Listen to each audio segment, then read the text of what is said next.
तो भाई फाइनली सामने आ चुके हैं उन प्लेयरों के नाम जिनको कंफर्म कर दिया गया है आईपीएल 2024 ऑक्शन के लिए। अब देखो रजिस्टर तो 1000 से भी ज्यादा प्लेयरों ने किया था खुद को आईपीएल 2024 ऑक्शन के लिए, लेकिन उसके बाद वो सारे प्लेयरों पे ऑक्शन होता थोड़ी है। होता क्या है, सारे प्लेयरों के नाम हर टीम के ओनर्स के पास भेजे जाते हैं और हर ओनर वहां पे सेलेक्ट करता है कि हम किस किस प्लेयर को ऑक्शन में रखना चाहते हैं। जिन प्लेयरों के बारे में कोई भी बात नहीं करता है, जिनको कोई भी टिक नहीं करता है, उनको ऑक्शन से पहले ही बाहर कर दिया जाता है। तो फिलहाल कुल मिला के 333 यानी 333 प्लेयर्स जो हैं क्वालिफाई हुए हैं अगले कट में, जिन पे असल में ऑक्शन खेला जाएगा। वहां उन पे कोई बोली लगाए या ना लगाए, वो बिके या ना बिके, वो बात की बात है, लेकिन ये वो प्लेयर्स हैं जिनको लेके किसी ना किसी टीम ने ये जरूर कहा है कि इनको ऑक्शन में रखिए, हम शायद इनको ले सकते हैं। तो भाई देखो, जैसा मैंने कहा कि टोटल हैं 333 प्लेयर्स, जिसमें से 214 इंडियन प्लेयर्स हैं और 119 ओवरसीज प्लेयर्स हैं। इंडिया के तो मैंने आपको बता दी 214 है, लेकिन मैं आपको ये भी बता दूं कि इंग्लैंड के 25 हैं, ऑस्ट्रेलिया के 21 हैं, साउथ अफ्रीका के 18 हैं, वेस्ट इंडीज के 16 हैं, न्यूजीलैंड के 14 हैं, अफगानिस्तान के 10 हैं, श्रीलंका के 8 हैं, बांग्लादेश के 3 हैं, जिम्बाब्वे के 2 हैं और नीदरलैंड का 1 है। भाई सबसे ज्यादा चौंकाने वाली बात मुझको यहां पे ये लगी कि इंग्लैंड के इंडिया के बाद सबसे ज्यादा प्लेयर है 25, वरना इंग्लैंड के मोस्ट ऑफ द प्लेयर्स इससे पहले क्या कहते थे कि नहीं यार, हमको तो इंटरनेशनल लेवल पे तैयारी करनी है, हमको आईपीएल में खेल के अपने इंटरनेशनल लेवल पे जो मैचेस हो रहे हैं उनको खराब नहीं करना है। पर इस बार ऑलमोस्ट सभी प्लेयर्स ने, चाहे ऑस्ट्रेलिया के हो गए, चाहे इंग्लैंड के हो गए या फिर चाहे किसी और टीम के हो गए,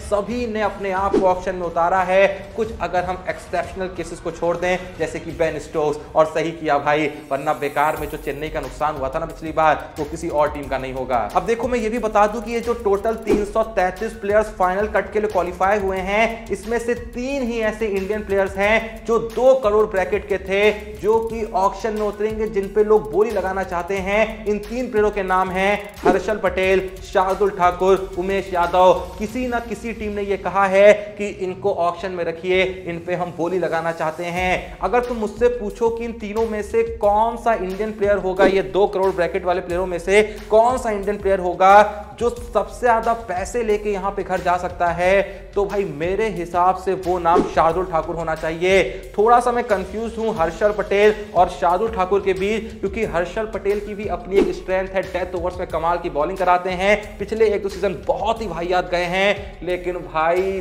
थोड़ा सा रिस्क यहां पे पक्का लेंगी टीमें, और जब रिस्क लेना लोग शुरू करेंगे ना, तो धीरे धीरे करके बोली बढ़ती जाएगी, बोली बढ़ती जाएगी। और हाँ, हर्षल पटेल थोड़ी बहुत बैटिंग भी कर लेते हैं, ये भी उनका एक प्लस पॉइंट है। अब देखो, जहां बैटिंग करने की बात आ गई है, तो ये बहुत बड़ा पॉजिटिव आ जाता है शार्दुल ठाकुर के साथ। और शार्दुल ठाकुर वैसे ओवरऑल मेरे हिसाब से हर्षल पटेल से बड़े प्लेयर हैं। अभी तक देखो लगभग सारे फॉर्मेट में इंडियन टीम का हिस्सा थे, और जैसा मैंने कहा, उनके साथ भी एक बहुत बड़ा प्लस पॉइंट है, बॉलिंग बैटिंग दोनों कर लेते हैं। बॉलिंग देख के भले ही बहुत खास ना लगे, लेकिन बंदे को विकेट लेना आता है। पर ये तो हो गई 2 करोड़ के ब्रैकेट की बात। अगर हम ये देखें कि 50 लाख के ब्रैकेट में कौन कौन से इंडियन प्लेयर्स हैं, तो टोटल भाई देखो 11 प्लेयर्स हैं। मनीष पांडे, करुण नायर, जयदेव उनादकट, चेतन साकरिया, शिवम मावी, केएस भरत, संदीप वॉरियर, बरिंदर सरन, सिद्धार्थ कौल, वरुण एरॉन और Hanuma Vihari. Total 11 Indian players हैं 50 लाख के ब्रैकेट में। पर इन 11 प्लेयर्स में से अगर आप मुझसे ये पूछेंगे कि वो कौन सा प्लेयर है जो सबसे ज्यादा पैसे भैया लेके जा सकता है आईपीएल 2024 के ऑक्शन से,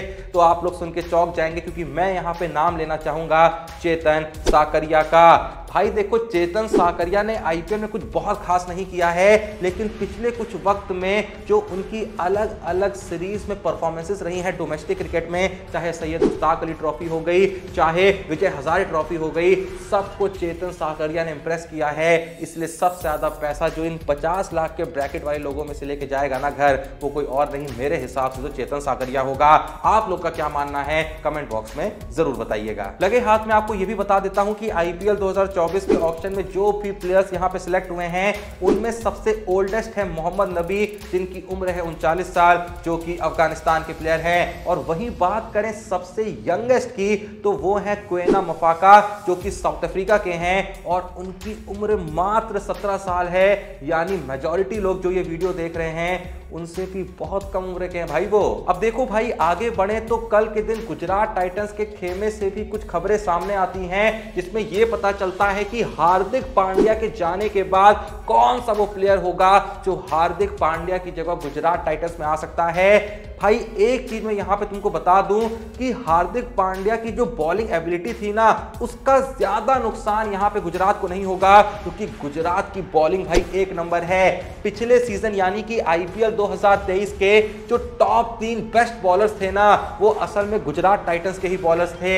आपके मोहम्मद शामी हो गए, राशिद खान हो गए और मोहित शर्मा हो गए।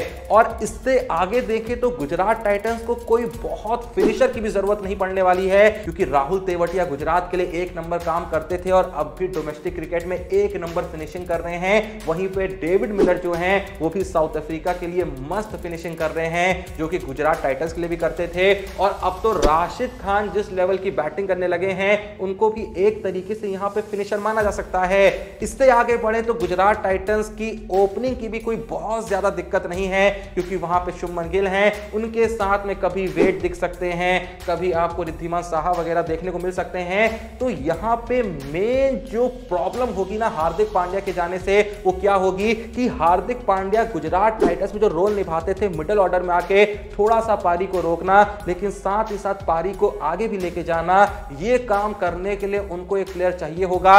हालांकि गुजरात टाइटंस के पास मिडिल ऑर्डर के लिए केन विलियमसन हैं, जो कहीं ना कहीं मिडिल ऑर्डर संभाल सकते हैं, भले ही बहुत हिटिंग ना कर सकें, लेकिन गुजरात टाइटंस यहां पे एक ऐसे प्लेयर को देखना चाहती है जो टिकने के लिए टिक भी सकता हो, पर अगर जरूरत पड़ जाए तो अपनी इच्छा अनुसार लंबे लंबे छक्के लगा भी सकता हो। तो ऐसे में जिन 3 प्लेयरों की तरफ गुजरात टाइटंस देख सकती है हार्दिक पांड्या के एब्सेंस में, वो 3 प्लेयर कौन हैं? ट्रेविस हेड, हैरी ब्रूक और फिल एलन। इन तीनों ही प्लेयर के पास एक बहुत ही कॉमन काबिलियत है कि भाई ये जरूरत से ज्यादा जज्बात में नहीं बहते हैं। अगर थोड़ा सा शुरुआती डाउनफॉल हो जाए तो पारी को संभाल सकते हैं, और अगर जरूरत है स्ट्राइक रेट बढ़ाने की, रन रेट को बढ़ाने की, तो अपनी मर्जी से लंबे लंबे चौके और छक्के लगा भी सकते हैं। अब इन 3 प्लेयरों में से आपके हिसाब से हार्दिक पांड्या का बेहतर रिप्लेसमेंट कौन हो सकता है? कमेंट बॉक्स में जरूर बताइएगा। या फिर आपको लगता है कि इन सबसे बेहतर तो केन विलियमसन को खिलाओ, वो ज्यादा काम आएंगे?